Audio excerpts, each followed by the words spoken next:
Vamos para 630. Olha agora essa como é, Tiago. Como se pode distinguir o bem do mal? E a resposta dos Espíritos foi: o bem é tudo que está de acordo com a lei de Deus, e o mal é tudo o que dela se afasta. Assim, fazer o bem é se conformar à lei de Deus, e fazer o mal é infringir essa lei. Mais claro do que isso, hein? Muito claro, né? Então, aqui, pelo que ele diz aqui, pecar é se desarmonizar com a lei de Deus, não é? O bem é a harmonia do indivíduo para com as leis que regem a vida, para com as leis do universo, com a harmonia que rege o universo. E o Evangelho de Jesus é o mais avançado código de leis morais que o espírita e o cristão conhecemos e que, segundo as informações que recebemos, esse evangelho ele está pautado às leis universais, às leis de harmonia, às leis de beleza, às leis de poder, de força, que regem a vida. São essas leis também que regem o mundo interior do homem. Não é? A oração é um ponto de equilíbrio do ser para com os poderes que dormem nele. Né? Então, a enfermidade e o pecado nada mais são do que desarmonias do ser para com as leis do amor, da solidariedade, da bondade, da tolerância, da compreensão. Quando nós infringimos essas leis, nós adoecemos, numa linguagem material. E quando nós desobedecemos essas leis, nós pecamos numa linguagem religiosa. Aí você tocou num ponto interessante quando você disse a palavra pecado, né? Muita gente, digamos, tem um medo dessa palavra, né? Porque acha que, como você bem colocou, infringiu a lei de Deus. Mas peraí, é como se, mal comparando, se você avança um sinal, não é? Entra numa contramão, você errou. Você foi multado, foi chamado a atenção, e você não faz mais. Seria isso, Djalma? Sim, sim. Errar você é Não uma contravenção espiritual do homem, né? Ele vai de acordo. Ele sabe que deve amar, ele sabe que não deve roubar, ele sabe que não deve praticar excessos. Vai lá e pratica, não é? Sofre as consequências. Mas com isso tudo, a sabedoria. Porque mesmo com o sofrimento, com a dor, com a escassez, com a precariedade, nós estamos aprendendo. O espírito está matriculado no educandário da terra, cursando, não é, a sua atual existência, procurando e devendo agir no bem, pautado no Evangelho do Cristo.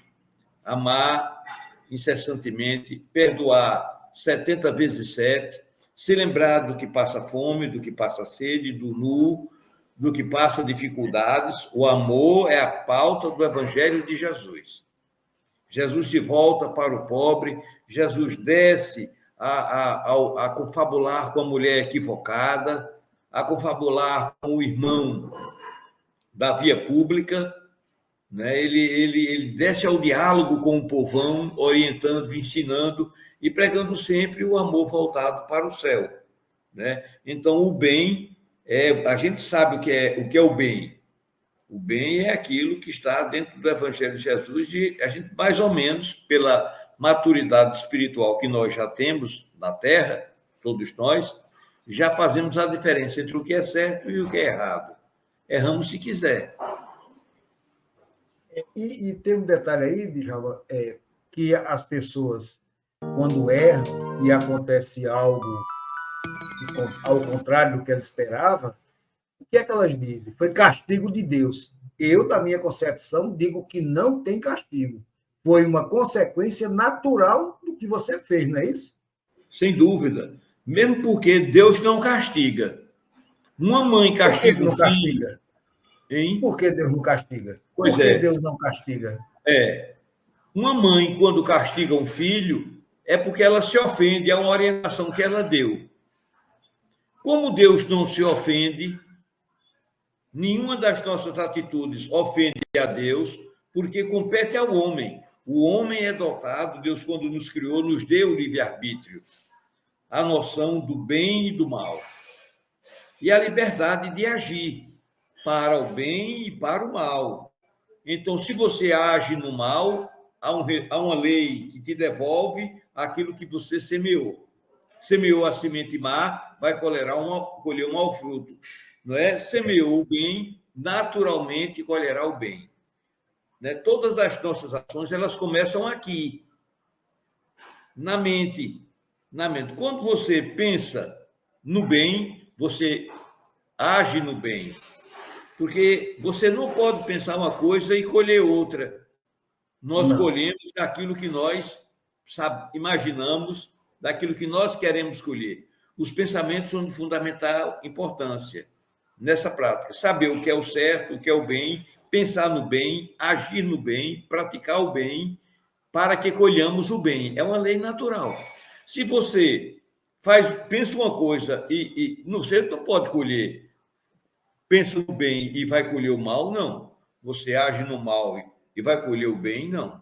É uma consequência. Se você só pensa no que não presta, colherá o que não presta. É da lei.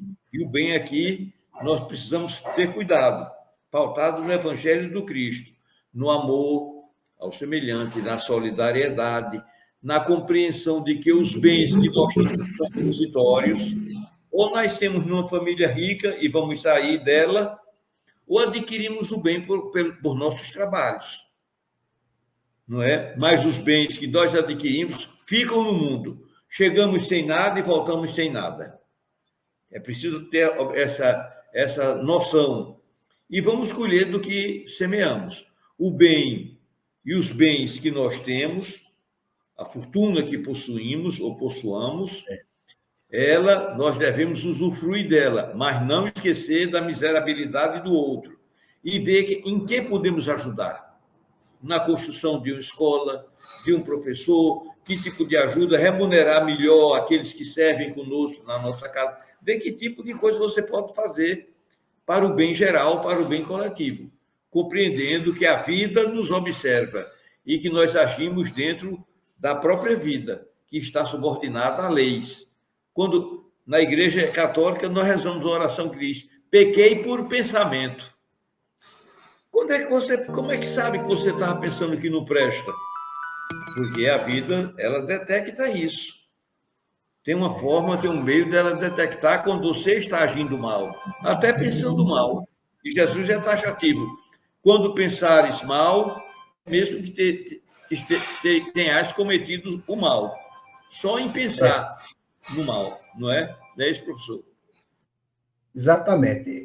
Lembrar a esses irmãos que nos assistem que todos nós somos passivos de cometer enganos, de cometer equívocos. Isso não é o fim do mundo. Você vai refazer, ou seja, você vai ressarcir aquele prejuízo que você causou. Somente isso. E Deus não tem nada a ver com essa história, porque se Deus fosse castigar, não tinha ninguém aqui. Pelo contrário, Deus fica observando, pelo que Djalma falou, a sua consciência. Será que você fez aquilo conscientemente? Será que você não se equivocou? Quer dizer, existem atenuantes. Ninguém é julgado ao pé da letra, porque Papai do Céu é amor a todo o que você imaginar, Deus é acima. Então, quando você comete um erro, você vai lá, corrige, mas você ficou pendente com a infração que você cometeu. Ou seja, o que Djalma colocou, você já jogou a semente ali, né? E essa semente vai lhe devolver alguma coisa. Então, quando nós vemos aqui distinguir o mal e do bem, toda essa desculpa eu fiz porque não sabia, já não cola mais, né, Djalma? Desse jeito. Desse jeito. Nem venha com essa desculpa. Como na nossa lei. Ninguém pode desconhecer a lei. Não, mas Matemor não sabia. Você tem que é obrigado a saber a lei. Você tem que. A lei do Papai do Céu ainda é mais sutil. Pelo menos. E ele já ouviu falar, ele já ouviu comentário. Não é assim, não é? Desse jeito. Ninguém é totalmente leigo de não saber a esse ponto, né? Olha a outra